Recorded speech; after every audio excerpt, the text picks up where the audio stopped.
welcome everybody to this, the latest in the series of seminars around the Your DNA, Your Say study on public attitudes towards genomic data sharing. The last one for now, and it's great to finish this year with a bang. So it's a real pleasure to welcome Ciara Staunton and Vicky McGrath to speak to us today on the perspectives of Irish publics on the use of genetic data for research. So Ciara is a legal academic by background, and she's a senior researcher at the Institute for Biomedical Research at URAC, and her most recent research looks at the use of health data in research. Vicky is Chief Executive of Rare Diseases Ireland, which is a national alliance for voluntary patient-led organisations for people who are affected by or at risk of developing rare diseases in Ireland. So if you have any questions during the seminar, there's the Q&A box at the bottom, and Ciara, I will hand over to you and look forward to hearing your findings.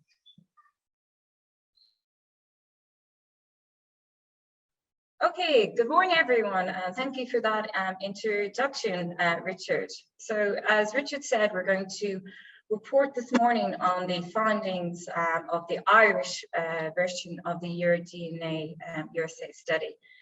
So what I'm going to do for over the next 35 to 40 minutes is I'll just have a very quick background in case there's any of you online who don't know the Your DNA, Your Say study. I'll also just give some background to genomics research in Ireland, the current legislative background, and the moves towards national policy before presenting some of the results of the study. And once I'm done, Vicky is going to give a 5-minute response from the perspectives of Rare Disease Ireland, and then we'll open the floor to any questions. So to get us started, Your DNA is a global project which is exploring perspectives of DNA data sharing. It started in 2018. Now with Ireland's data collected, there are 23 countries in total which have been involved, and they're currently doing data collection in Ghana. The article here on the left is the findings of some of the findings from the first 22 countries. Back in about, I think it was 2021, around March or April, myself and Anna and Richard had a chat about doing it in Ireland, and I'm very pleased that we managed to get it done earlier this year. So for those of you who on the call who may not know much about Ireland, it's probably worth giving some background, as it may also provide some context to some of these findings. So there is currently no national policy on genomic research in Ireland. There is quite a bit of genomic research going on in Ireland, both in the public and the private sector, but there is no overarching government policy. It's been in the headlines in the last couple of years because Genomics Medicine Ireland, which is a for-profit company, as was then known, was founded in 2015. The Irish state gave it just over 60 million euro through the Strategic Investment Fund, and this is probably where the largest amount of funding has gone. And what it's done is it was aiming to collect the DNA of 400,000 people in Ireland. In 2019, the Data Protection Commissioner commenced an investigation into the processing of the genetic data. And over 2018 to 2020, there's quite a bit of media attention on this GMI, and also within Parliament. But as I said, there's research going on in both universities and in the private sectors, and there is collaborations between Genealogy Science and universities in Ireland. So that's kind of the current situation. And if we start looking towards national genomics policy, first of all, if you look at the legislative sphere at the moment, there isn't a huge amount. We do have the General Data Protection Regulation, which applies to Ireland. And also there's the health research regulations, which were passed in 2018, which require, among a number of things, consent declaration to do the research. But we're still very much lacking a national strategy or a national policy. Now, there has been considerable amount of calls in the last number of years for a national policy. And there's been a lot of activities to try and get that moving, notably from the health research charities Ireland, being very much trying to push for a national policy. And they've had quite a number of engagement activities in public forums over the last number of years. Now, in May 2020, the Health Service Executive, for those who doesn't know, it's sort of like our NHS, they announced that they will initiate a national genomics and genetic strategy for Ireland. And there's also been a citizen jury was organised and commenced in June 2020. And the findings of this will be discussed in a series of delivered dialogues workshops. And also we hope that some of the findings here may influence the development of this policy.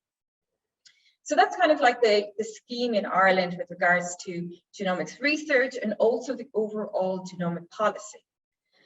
Before we get into the findings of the study, it's probably worth noting that there has been a number of data breaches in Ireland, while in recent years, particularly in the last 12 months, and that may influence or have some influence if you look at the timing on some of the findings of our study.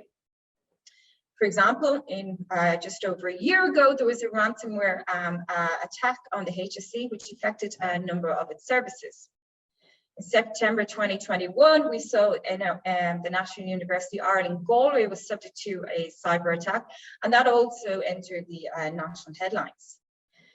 In March of this year, we have the Minister for Foreign Affairs announcing that Ireland is facing increased cyber attacks since the invasion of Ukraine.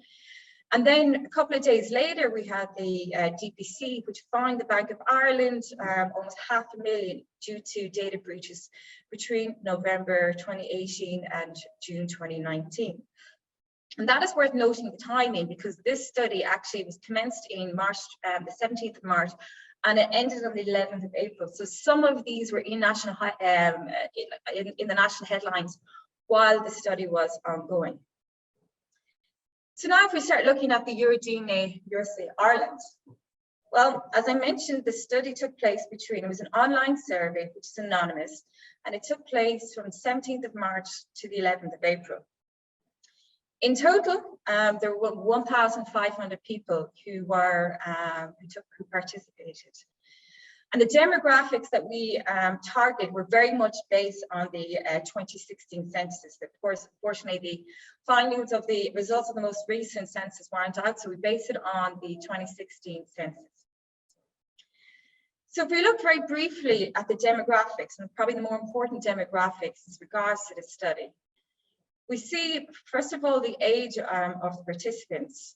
We see that there's over 50% in the 20 to 50 age bracket, reflective of the population. So it's quite a young, generally quite a young population that we interviewed. And there was 55% female, 45% male. Also worth looking at the education levels of the participants. And as you can see, most of the respondents are very well educated, with 63% either at third level or having completed third level. So they either completed a third level education or they were going to complete it in the next couple of years.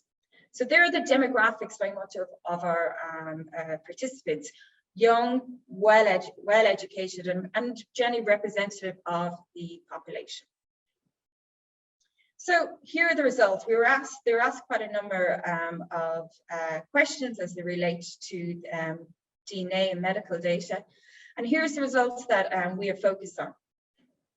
Familiarity with DNA, their overall willingness to donate, trust and issues that's affecting their trust and who they donate, and what kind of information they would need to trust those they are given to donate, and some perspectives on the decisions which will affect who access their DNA. So let us take the first one. Familiarity with DNA, and particularly how it actually fits in with other types of data. So if we look at the first question when we asked them, one of the questions we asked them is, are you familiar with DNA? Now, participants were shown a very short video in advance of this. And they answered, 57 answered that they were unfamiliar with DNA, genetics, or genomics. So we had well over half of our participants who said that they're not familiar with DNA, genetics, or genomics. Now, for those participants who did say that they're familiar with DNA, we asked where they get their information from, and what was the source of familiarity. And here is the breakdown. What you'll see here is that for those who are familiar, who said that they were familiar with DNA, 48% actually got their familiarity from ancestry or genealogy websites. And it wasn't so much from personal experience.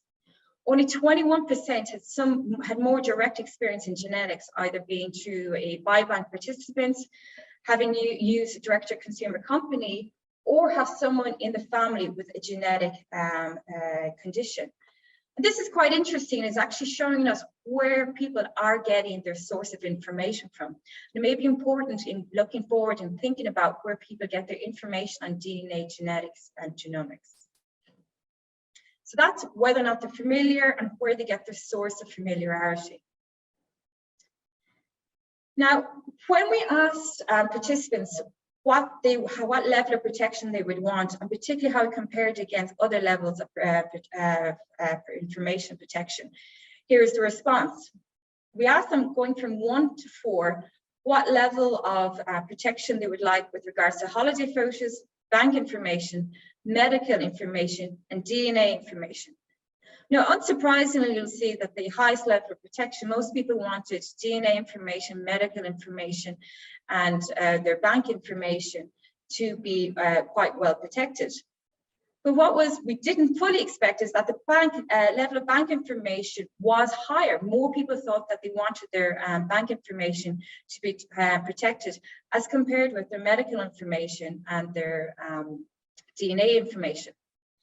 Now, there may be a few reasons for this. First of all, it could relate to the breaches that were mentioned previously earlier this year, but it also could relate to the familiarity with bank information. The more familiar you are or understand certain type of information, the more likely you are to appreciate the risks. And so the risks associated with the breach of our bank information are much more tangible. We are much more likely to know what these risks are, as opposed to our DNA and medical information, if we do not understand this type of information. But what is interesting is that it does go somewhat against the grain of how our data is protected. You know, DNA data, medical data, seen as sensitive personal data in our data protection regulations, and it is given this much higher level of protection. But yet there is this feeling that perhaps banking information should be higher level of protection, higher protected. But perhaps this is something that warrants much more investigation on whether or not understanding the risks will impact upon these findings. The final point I'd like to mention, or the second last point is to mention, is we did ask participants whether or not they thought that DNA information is different to medical information. And while in the previous slide, we will see that DNA and medical information were kind of giving like, the higher level, number 4 category of information.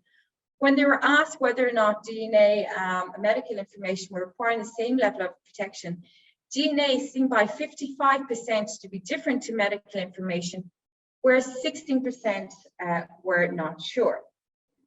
Now, we did ask participants why they thought that DNA was different. It wasn't a compulsive question, and only 44 of the respondents actually responded to this.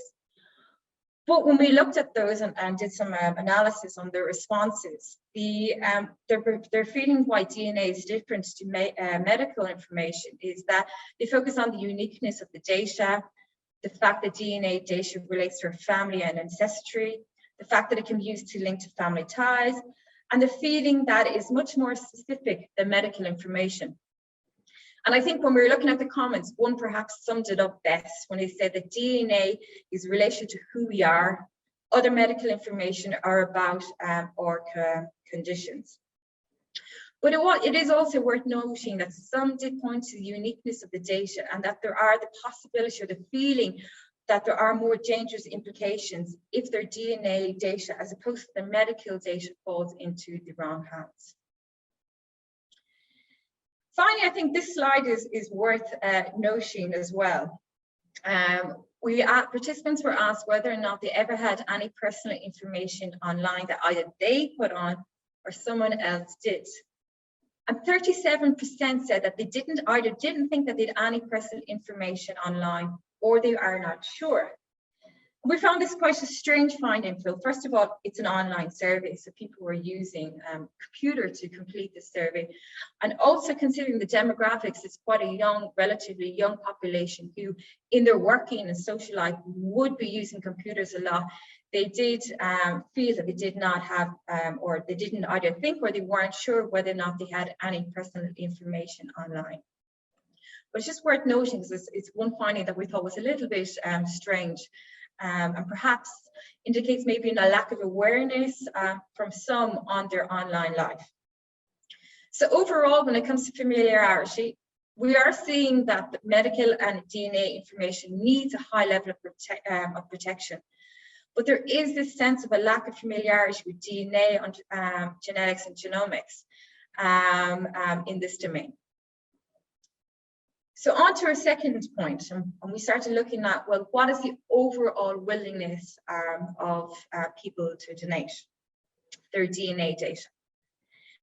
And so participants were asked whether or not they would donate their DNA and medical information for use by not-for-profit researchers, which is in the grey, for-profit researchers, which is in the grey, non-for-profit researchers, which is in the orange, and medical doctors, which is in the blue. Now, despite 57% of people indicating that there was a lack of familiarity for them, we do see a willingness to donate. We have 55% who are willing to donate to medical researchers, 47% to non-for-profit researchers, and 29% to for-profit researchers. So we do see a willingness to donate. And in line with a lot of the experiences and the findings from the other DNA USA studies, we see that medical doctors and non-for-profit researchers, people are much more willing to donate than for-profit researchers. But there's still 29% of people who are also willing to donate for-profit researchers. So overall, there is this general willingness to donate, but who it's donating to does impact the decision. I think it's also worth noting that there is about a quarter of participants who are unsure. So they're on the fence. And this may be because they're not familiar with this, so they don't know the risks. So there is those who may, after further thinking, further education, further discussion, may also shift their attitudes. Now, participants were asked to give reasons for their decision to donate. And for those who said yes, that they were willing to donate across all three to medical doctors, for-profit and non-for-profit researchers, the overwhelming response and justification for their willingness to donate was that they wanted to help others, they wanted to help research, they wanted to help diagnosis, they wanted to help the progress for science. But for many, this was subject to the proviso that they would donate for good if their data is anonymous. So we are seeing that there is this sense of altruism as a basis for the donation, but there is proviso on it being anonymous. Now, when we looked at the for-profit researchers, even those who were willing to donate to for-profit researchers, many did say that they would probably need to think about it more and would need some assurances on its use. Now, for those who said no, that they wouldn't donate to either medical doctors, non-for-profit or for-profit research, generally it was because there was a feeling that it's their data, it's personal. There were some concerns around the selling of data, and this wasn't just limited to for-profit researchers. Across all three, we saw that there were some concerns around the selling of the data. But specifically for for-profit researchers, there were concerns around the trust of the company, trust of pharma, and concerns on how they would use the data. But overall, we do see a willingness to donate, It's based on altruistic reasons, but we are seeing about a quarter of our respondents who are unsure and who are on the fence. Now, when we looked at the impact of the risks of identification has on the willingness to donate, participants were asked to whether or not they would donate to all three categories to doctor, non-profit researcher, and a for-profit researcher. If there was a 1% chance of being identified, a 10% chance of being identified, a 50% chance of being identified, and a 90% chance of being identified. We're still on the far left seeing I don't knows. On the far right, we're seeing that would not donate. But if we just look at the middle four, about 1% chance of a risk of being diagnosed, identified, down to 90%. What's unusual, what we expected is that the higher the risk, the lower the willingness of donation, until we got to the 90%, when it seemed to shoot up again. Now, this is strange, something that we didn't expect it. It could be misunderstanding of the question, or maybe it could be that people are willing to take the risks of identification and donate for research. But this is something I think that warrants further investigation, whether the risk of identification and what degree of risk of identification impacts upon the willingness to donate. Because what we are seeing for sure is that risk of identification does impact upon the willingness to donate. So that is familiarity with DNA. We've looked at willingness to donate, and now we're going to look at trust and the differences in who they trust, and also what impacts a person's trust. So participants were asked who they would donate their medical data.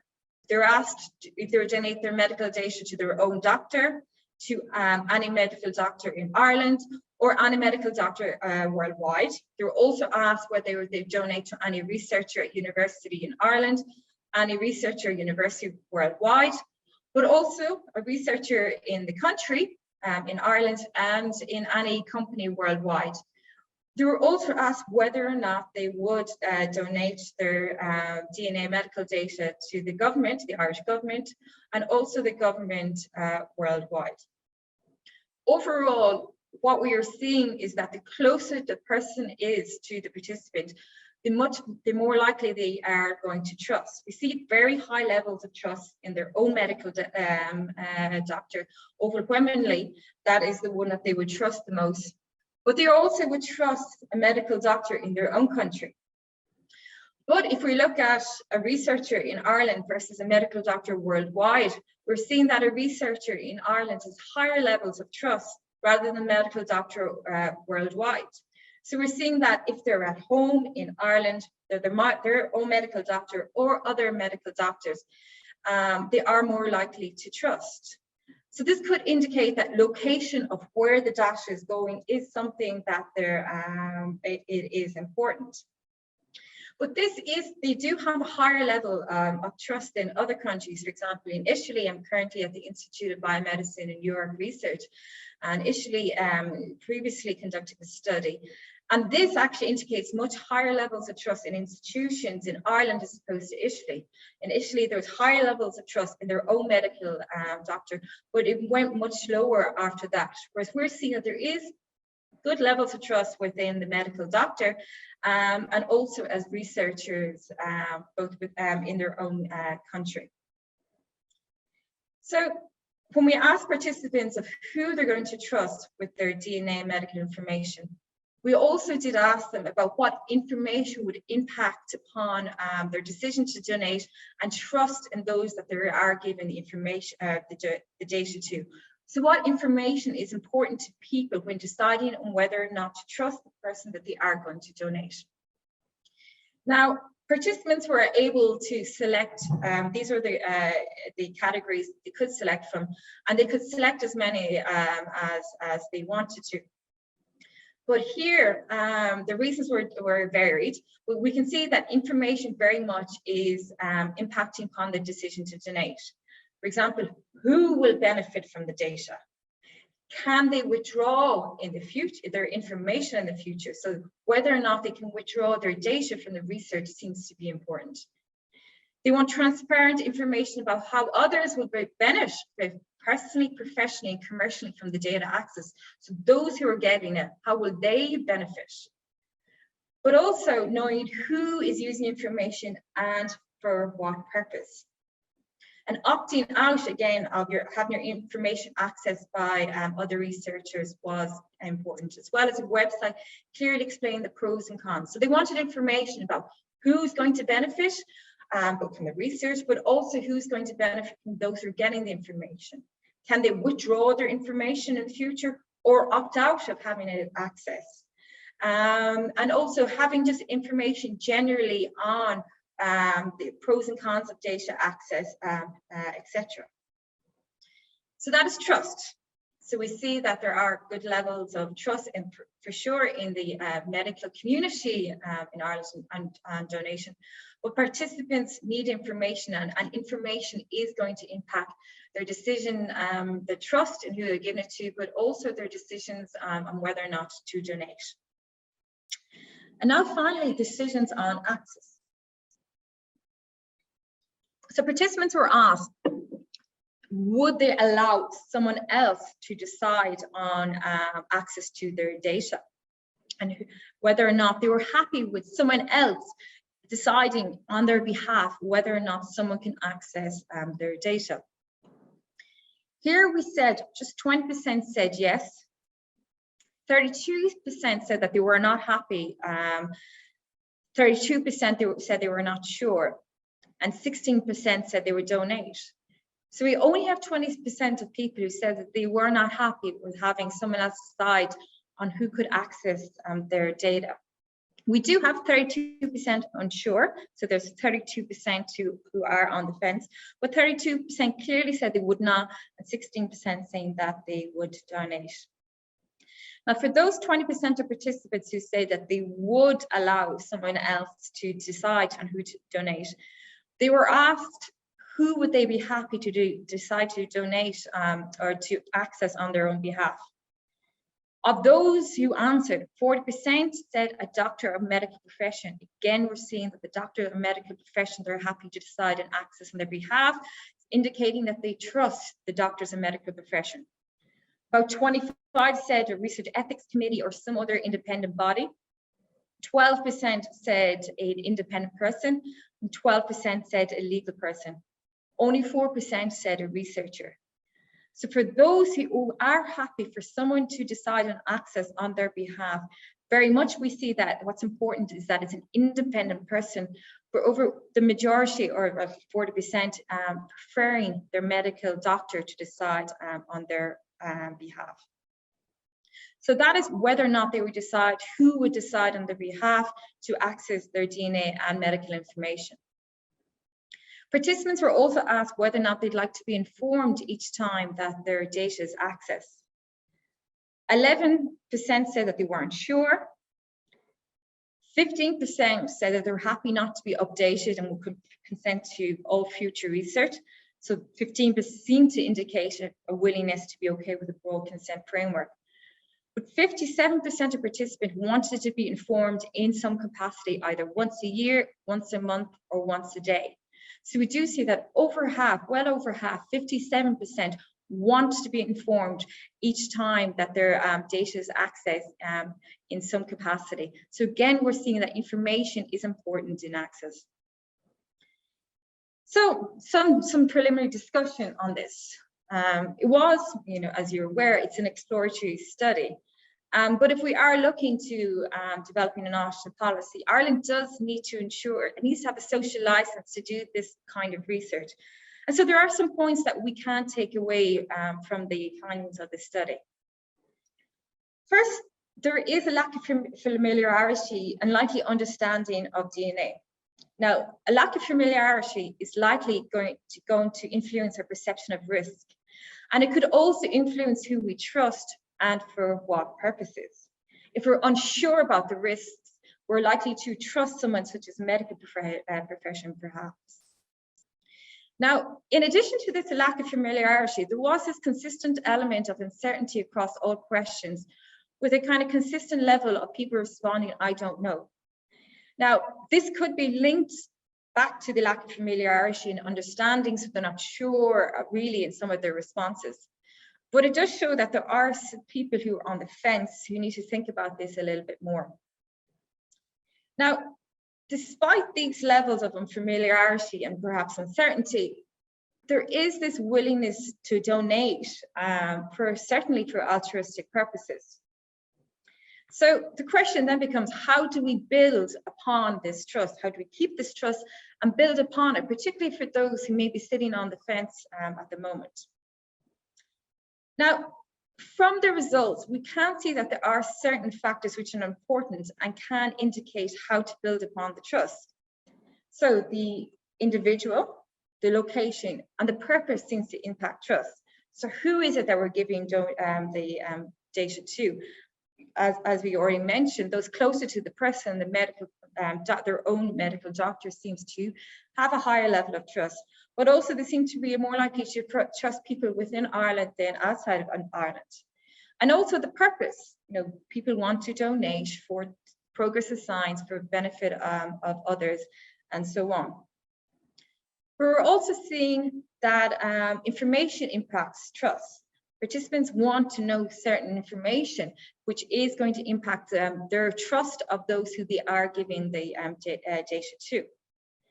So if we want to build upon trust, we know that participants want information, but also who they're giving to and perhaps whom is given the information may also impact upon the trust. We see, as I've already mentioned, good trust in both medical professions and researchers, particularly for-profit researchers, which is positive and perhaps something that warrants further consideration in discussions on data sharing.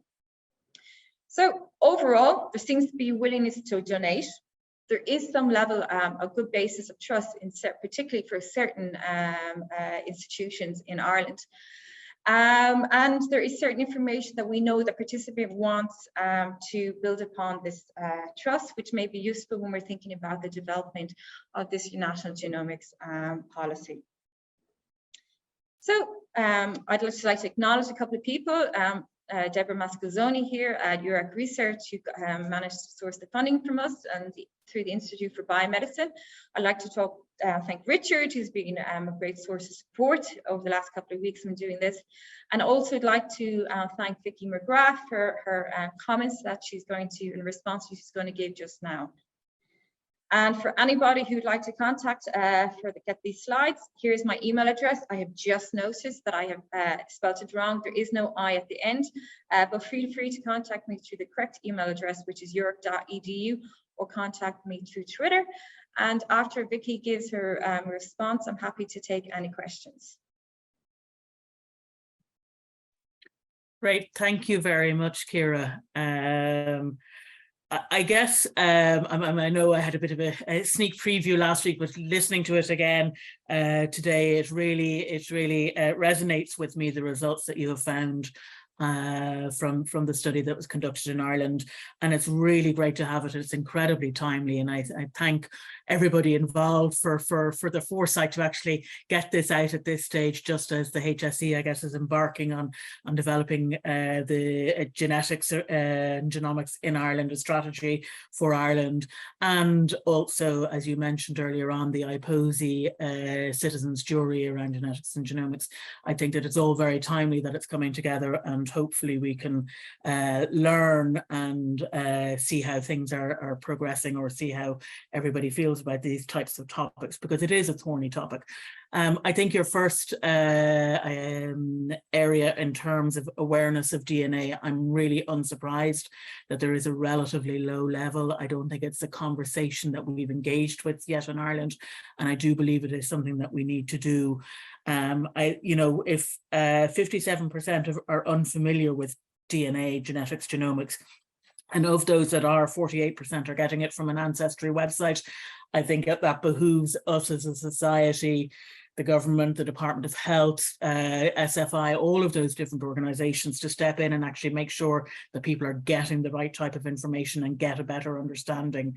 You know, willingness to share will be greatly facilitated by knowing what exactly it is that you are sharing, and by that type of understanding. I'm unsurprised to hear that people don't want their bank accounts to be shared or don't want those bank details out there. You know, we hear on a daily basis of, you know, scammers and people giving away information and their bank accounts being emptied and stuff like that. So people are terrified by that because it's very, very in our faces all the time. But I guess knowledge and understanding around actually the impact of sharing your DNA and what it really means, and the value and the importance of this information is very limited, and there's no conversations happening. So I think that that's probably a starting point, that we really do need to do that, because that will upskill all of us to make better decisions, generally speaking. In terms of willingness to share, I guess, yes, we all trust our doctors, trust researchers a little bit less, and private industry is always seen as being the big bad person. Personally, I have a background in industry too. You know, I think industry at least can throw money at protecting our data, and I think that that's, you know, we need to maybe consider what type of investment is going to be required to really protect our information and our data if it is being held by the health service or in universities. You know, this is a big burden for organizations to take on, this type of protection of data. And so we need to recognize that. And again, if we're going to share it, we have to trust in those that we are sharing. I was very interested in the DNA is related to who we are. You know, I think that's incredibly important. That's a really good, I guess, easy way of you know, maybe describing this, is starting this type of conversation. When I consider the types of people also that we're willing to share with, that we're more willing to share with people maybe in Ireland than internationally, that does concern me just a little bit from the perspective of the rare disease community. There is only a small number of us with certain rare conditions, and it's, you know, we need to share the data internationally and globally in those circumstances. So, you know, I would see that we as a country need to recognize that actually some of this information will only be, I guess, elucidated once we get, you know, once we see how it all melds together on an international basis, and we have to work out how that can be managed. And this is where real leadership is required. And I don't think that this is leadership within the health service or within a university. This is leadership from a government into Europe and Europe internationally as to how we actually do that and what makes most sense. Because if you are that one or two rare disease patients in Ireland, sharing your information is so limited, and we really do need to share on an international basis. Having had a little bit of involvement in the citizens' jury, just from an oversight perspective, and again, a small bit of a sneak preview, I guess the challenges that seem to have come out from that, which is a much more deliberative, thoughtful, kind of like really in-depth look at DNA or genetics and genomics and who does what and the players in it and the services that are being provided today. Clearly, there's a need for more transparency around. I mean, very few people actually even realize this is part of the healthcare service today. Unless you're actually in there getting genetic testing, you don't necessarily realize that. People want to be involved in research. People actively want to be involved in understanding how their genetic and genomic data is being used in research. And that is really important. You know, I think we're an educated population, generally speaking, and we want to know what's happening. We're not just going to typically hand it over. We really do want to get in under the covers and see what's really happening and who's accessing it and why. And as part, I guess, of the citizen jury is also an idea that came out around some type of independent ombudsman / regulation. I don't know if you have any experience internationally around something like that, but I think that is quite an interesting concept and one that we really should explore in Ireland. We have, you know, we've I guess there's such a willingness to share our information, to share our data, to get involved in research, but we do need to be protected. We need to make sure that actually everybody's toes are held to the fire, be it the government, be it the health service, be it private industry, be it the universities. How do we manage that? Who's going to protect us? Because at the moment, I guess nobody really is. There's nobody standing there saying, yeah, we've got it, we've got your back. We're delighted that you're willing to share this information, and we'll make sure that it's used appropriately. And I think that that's a huge gap, and that's where a lot of, I guess, policy might be required, and a real commitment from the government that this is an incredibly important resource, which, as you say, they've invested in through private industry, but it is a hugely important resource for the country and for each individual in the country. And we really should be investing in ensuring that it's used appropriately and managed appropriately, and that use and management needs to be monitored from outside all of the users, and to make sure that everything is going in the right direction and nobody is being injured or harmed. So I think that's probably it. I'm delighted to see the research, as I say, very timely, and thank you very much, Ciara. And for anybody out there who's unsure, Ciara is from Ireland, so has a vested interest in ensuring that this is all done properly also. Thank you so much, Vicky, and thank you, Ciara, for both for that fascinating presentation and response. We do have some questions coming in the Q&A. If anybody else has any, then do drop them in as well. I'm going to, I'll just run through these, and I don't know whether some of them may be beyond your scope, but if so, then do. So the first one asks whether the HSE lacks any direct entry pathway training for genomic scientists and bioinformaticians, and bioinformatics jobs are scarce and inaccessible even for MSc trained bioinformaticians. Is there any plan for the government through the new strategy to target and plug this fall off and loss of bioinformaticians in Ireland? So I suppose there's a kind of question about the internal capacity and capacity building. So I can maybe give a little bit of insight on that, as I'm part of one of the working groups for that as well. There is a whole, I guess, working group area around workforce and planning, and those types of questions will come into it. And absolutely the need for pathways, both through university and into the health service as it is today, and planning for the future. So it is a topic that is there. Whether it will be answered in the next year or two, or how it'll all come together, remains to be seen, but it is definitely recognized as being an area that needs discussion and planning and resourcing properly, definitely. Thanks. And then the next question that's in it is one that I suppose always interests me, as we've gone through the kind of 23 countries now in this sample, is about why we've got to where we are. And so the question asks whether there are any historical contexts that you think might provide useful understanding of some of the things that you found. And do you think that as people's familiarity and understanding develops in the context of these historical contexts, that this will allow you to understand the kind of insights around people's hesitancy? I'll take the second one first, the second part about whether or not the more people, and this is something that we often see, that the more people are aware of something, there's the risks of something, the risks associated with the DNA, that it may impact their hesitancy.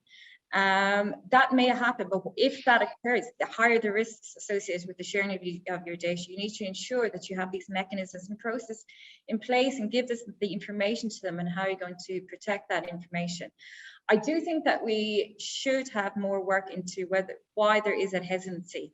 Is it because of lack of familiarity or lack of understanding, or is it something else? I do think that is important, but that is much more qualitative work, which I think should hopefully be done. Historical context, I think now Vicky might want to jump in and say a few points on this. For me, I think the only historical context perhaps is that discussion in the media on Genomics Medicine Ireland, which then became Genushi Ireland, and their willingness to donate for-profit researcher. But if we look at these findings on who they're going to donate to in context of the global projects, they're very much in line. You know, people are more likely to donate to the medical doctor or a non-for-profit researcher as opposed to a for-profit researcher. Vicky, I don't know if you've anything to add in.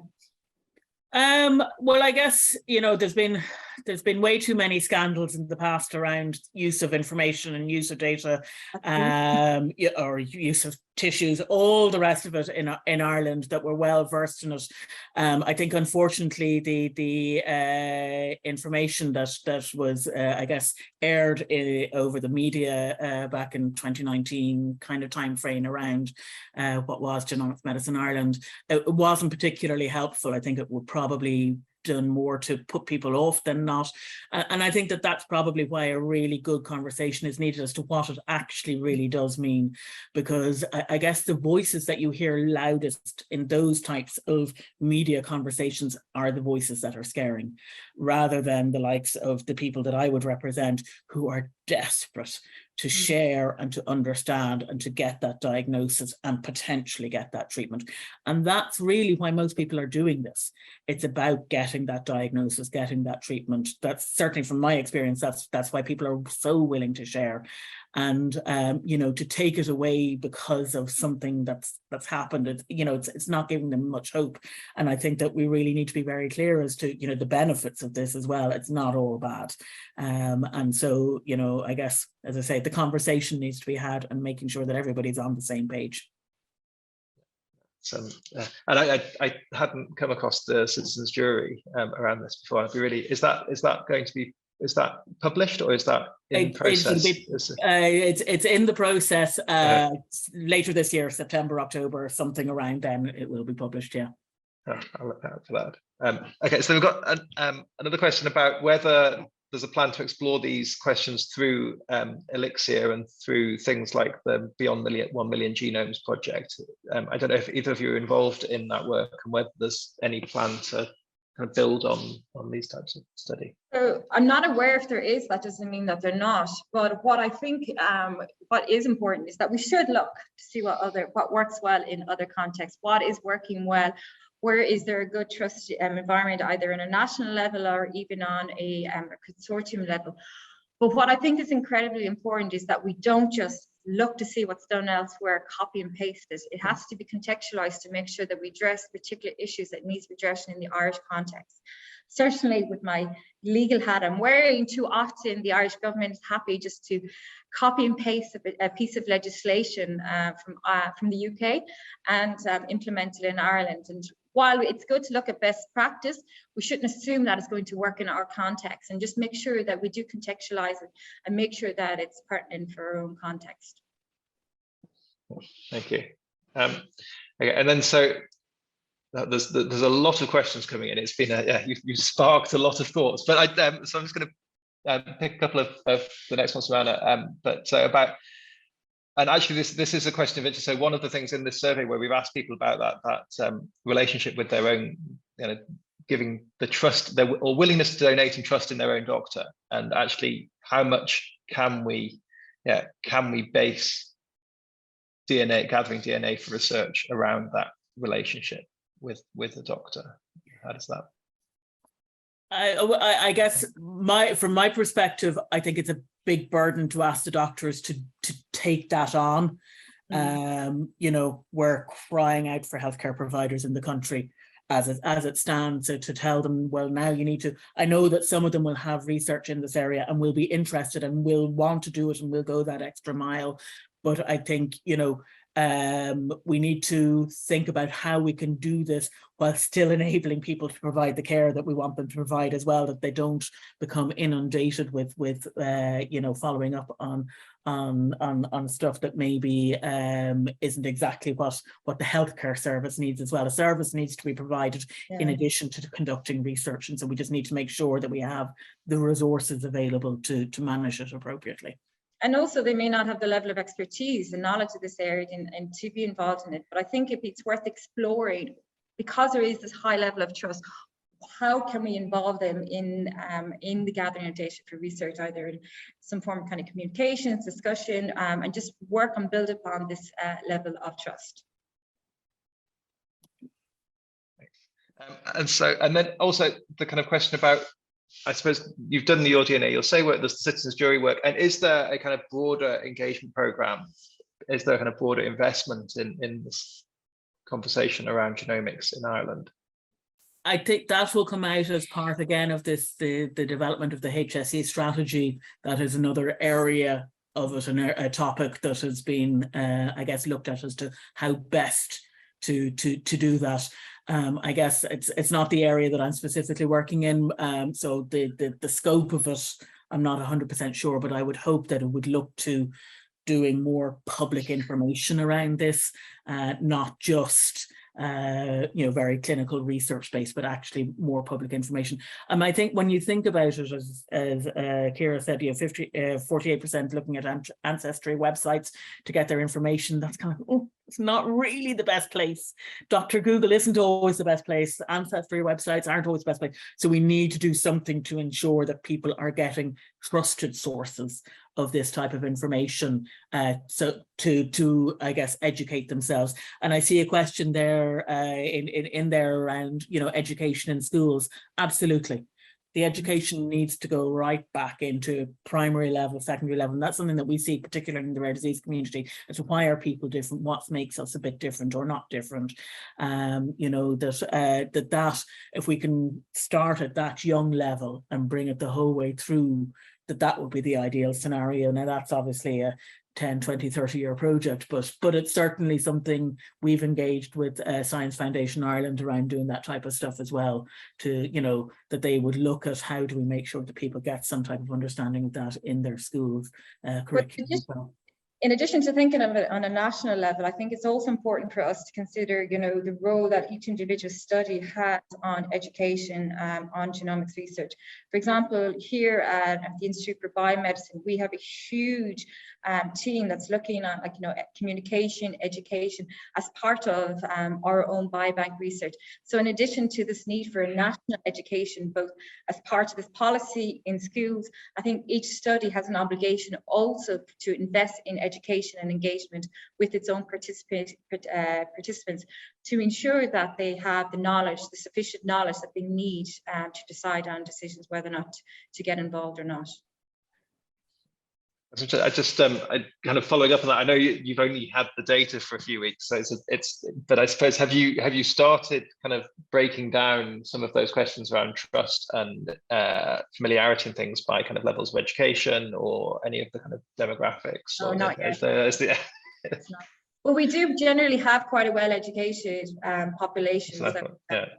But on a trust level question, no, we haven't started that yet. So that's a slightly unfair question. But actually, I've just whilst I'm asking questions, I'm going to just leap in, because one of the ones that those kind of things about people, the things that enable trust, and that list of factors of the importance of information. And so you talked about the kind of importance of information in building trust, and one of the things that's kind of a way down that list is kind of details about sanctions and things. And I was interested because Vicky, you also picked up on knowing how people are protected, and I suppose what my question is, what do you see as being the role of kind of regulation and sanction in building trust?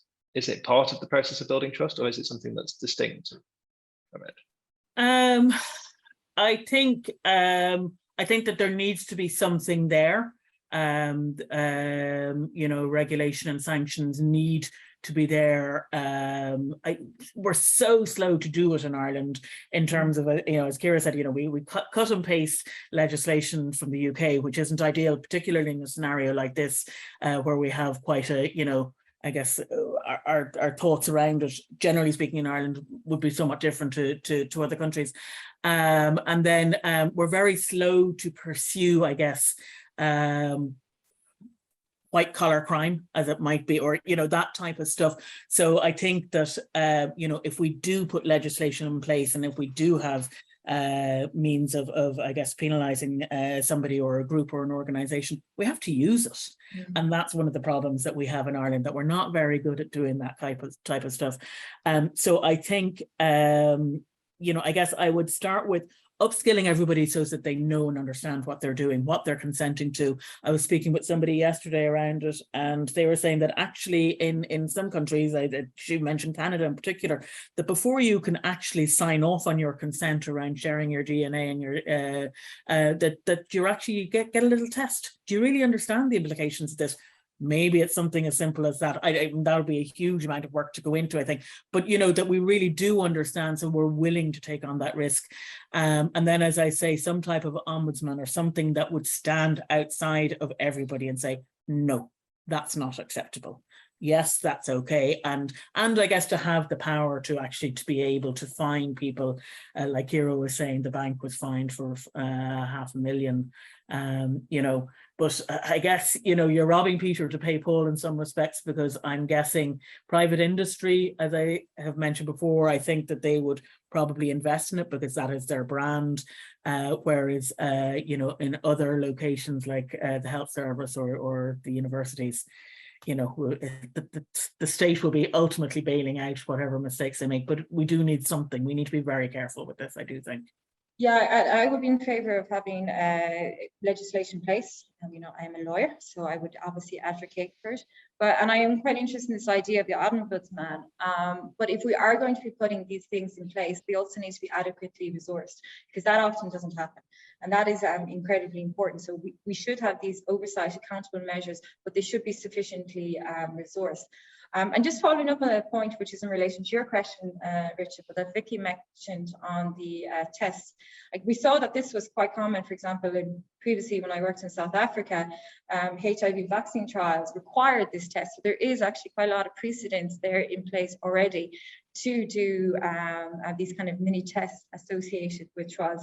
The question is whether or not we should, but there is precedent there on that. Thank you both. Where we are just about to kind of head up to the end of the hour, and so I would encourage anybody who has further questions to email Ciara's correct email address, and Sorry. and otherwise to follow up on Twitter or wherever else as well. And it's been a real pleasure to hear about the study, and thank you very much, both of you, and I look forward to seeing it kind of out in the world as well. And so this is the last of our seminars for this year, because it is heading into the well, we're well into the summer now. It's even got hot in the UK, and so but we will be having more seminars through Welcome Connecting Science in the autumn as well. And just a quick note, there was a question about whether the overall Your DNA, Your Say findings are available online. They're on our team website, and they're also published in a number of open access publications as well. So if you Google us or me or anybody, you'll find them, or we can answer questions about them. So, but thank you very much. Thank you, Richard. Thanks, everybody. Ciao.